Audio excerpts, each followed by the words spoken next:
The recent Russian attack on Ukraine was felt far from the front line. The Russian army launched an Oreshnik missile at targets in the Lviv region, far from the eastern fighting. This moment sparked strong reactions. In Kiev, in the west, and even in Russia itself, people started talking again about hypersonic weapons, undetectable missiles, and whether the Oreshnik represents a new level of escalation. For some, it's a clear show of strength. For others, a dangerous precedent. In this video, we'll take a factual and unemotional look at the Oreshnik, at what we know for sure about this weapon, what is still unclear, and why it is causing so many reactions far beyond the borders of Ukraine. Why is it seen as a serious weapon? When discussing the Oreshnik missile, it's important to clarify up front that it is a medium-range ballistic missile, not an experimental one, and not just a weapon shown in presentations.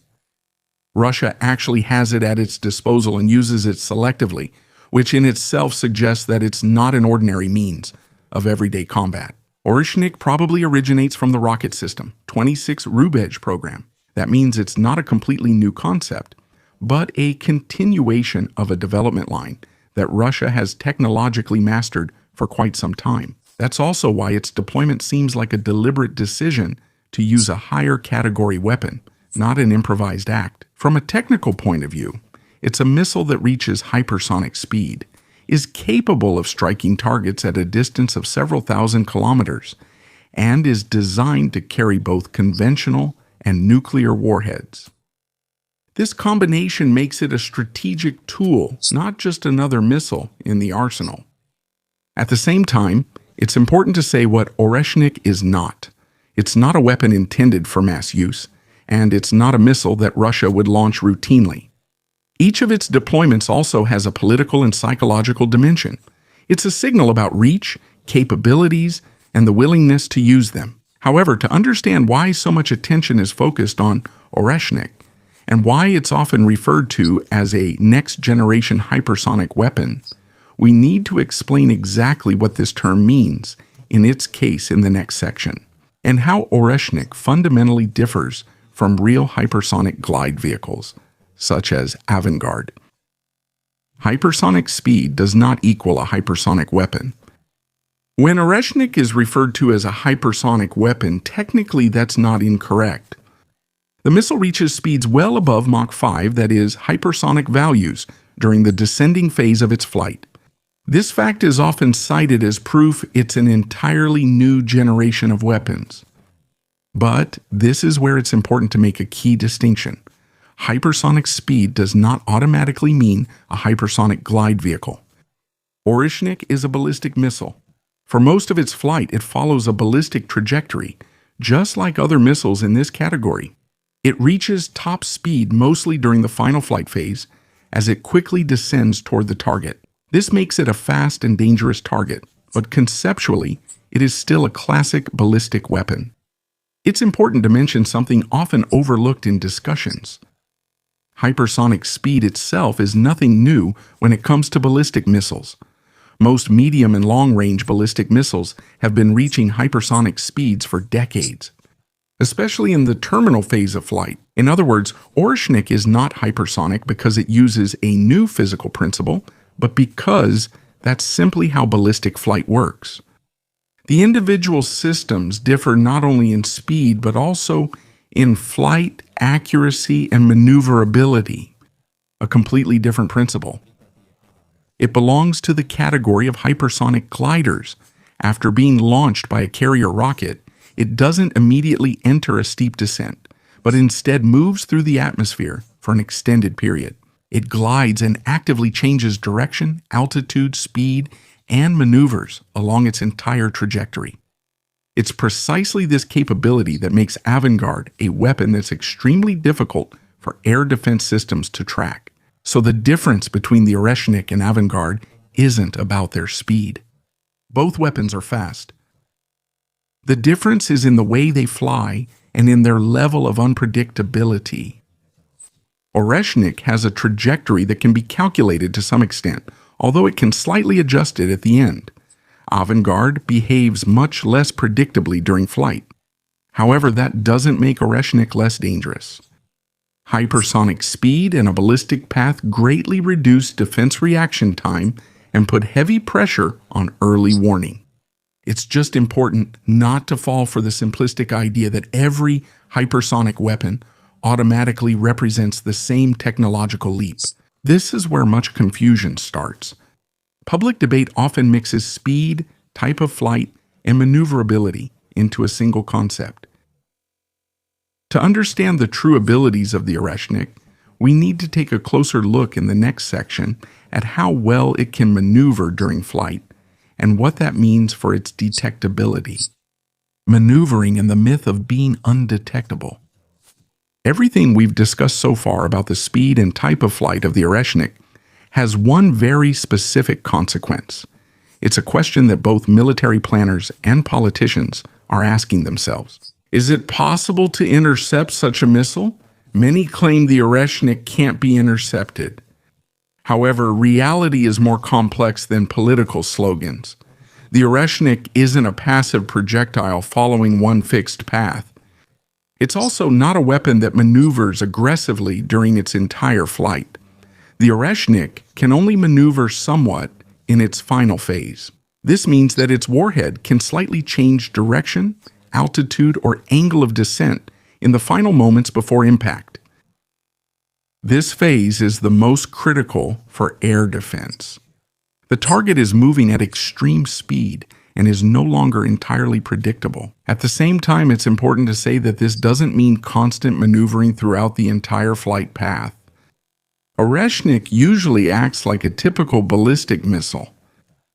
Its trajectory can basically be calculated, although with increasing uncertainty towards the end. That's a key difference from hypersonic gliders, which can repeatedly change direction over time. It's more accurate to say the Oreshnik is harder, not impossible, to intercept. It reduces reaction time, raises early warning demands, and increases pressure on command centers and defense coordination. However, it doesn't mean that it would automatically overcome any missile defense system, regardless of the circumstances. Interceptability always depends on several factors. It depends on the launch distance, the flight phase, the type of warhead used, but also on the specific air and missile defense system on the other side. Sometimes interception is very hard, while in other cases it's possible. This is where people often lose perspective. The label uninterceptable sounds strong, but in practice it's more about a weapon that pushes the limits of reaction time and increases the risk of defense failure, not an absolute solution without a counter. That's also why deploying it has such a strong psychological effect. It exploits uncertainty and offers little time for decisions. And it's precisely this uncertainty that naturally leads us to the next big topic. If the Oreshnik can carry various warheads, what do claims about multiple warheads and the multiple independently targetable re-entry vehicle system mean? Where do facts stop and assumptions start? Multiple independent targetable re-entry vehicle. Why wouldn't that count as a breakthrough? There's another strong claim often made about the Oreshnik, that it's supposed to carry multiple warheads, or even a multiple independently targetable re-entry vehicle system. This is where most of the confusion and exaggeration arises. That's why it's good to separate what is actually being claimed, what we know, and what hasn't been confirmed yet. Let's start with what is coming out of Moscow. Russian statements say that the Oreshnik can carry multiple warheads. However, this wording is deliberately vague. More warheads doesn't automatically mean multiple independently targetable re-entry vehicle. That means several independently targeted warheads, each hitting a different target. Multiple independently targetable re-entry vehicle is a technical term. It's a system where, after the carrier rocket separates, each warhead is guided independently and strikes its own target. This technology was developed in the United States during the Cold War and is now held by several nuclear powers. So it's not a recent innovation or technological breakthrough. However, in the case of Oreshnik, there is no publicly available evidence that it has been operationally deployed as a multiple independently targetable re-entry vehicle carrier. Previous analyses, debris, and impact patterns rather suggest a single main warhead, possibly combined with decoys or other means to confuse the defense. That distinction is often overlooked in political statements, but it's also important to consider the other side. Even if Orešnik had MIRVs, it wouldn't fundamentally change the balance of power. Multiple independently targetable re-entry vehicle is a technology that military planning has known for decades. Its main purpose is to break through missile defense during strategic nuclear strikes, not to decide conventional conflicts. Therefore, at this point, it's more accurate to talk about strategic ambiguity, not about confirmed capability. Russia leaves the multiple independently targetable re-entry vehicle question open because the uncertainty itself has a deterrent effect. Ambiguity works in its favor without the need to technically prove anything. And this is where we return to the bigger picture again. Orešnik is a weapon where words often sound louder than proven facts. To understand why it is talked about in this way, in the next part, we need to look at the political and psychological role Orešnik plays in Russian strategy and who this signal is actually intended for. How Russia presents Orešnik. To understand why such a strong image has formed around Orešnik, we need to stop looking at it only as a technical system. In this case, it is just as much a political and psychological weapon, not just a military one. Orešnik is not used often. It is not deployed massively or routinely. Quite the opposite. Every use of it is exceptional and carefully monitored. That in itself suggests that its significance lies not only in hitting the target itself, but also in the message that Russia is sending by doing so. This message has several recipients. The first, of course, is the West.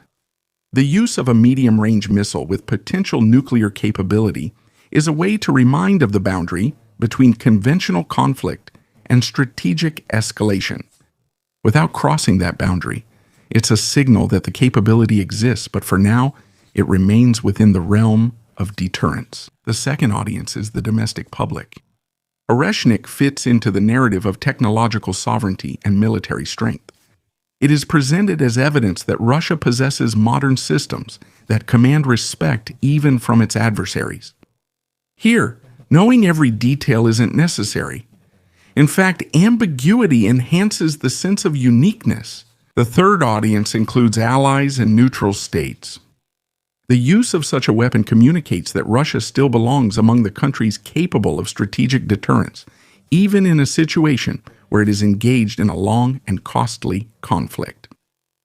At this point, technical facts are mixed with political language.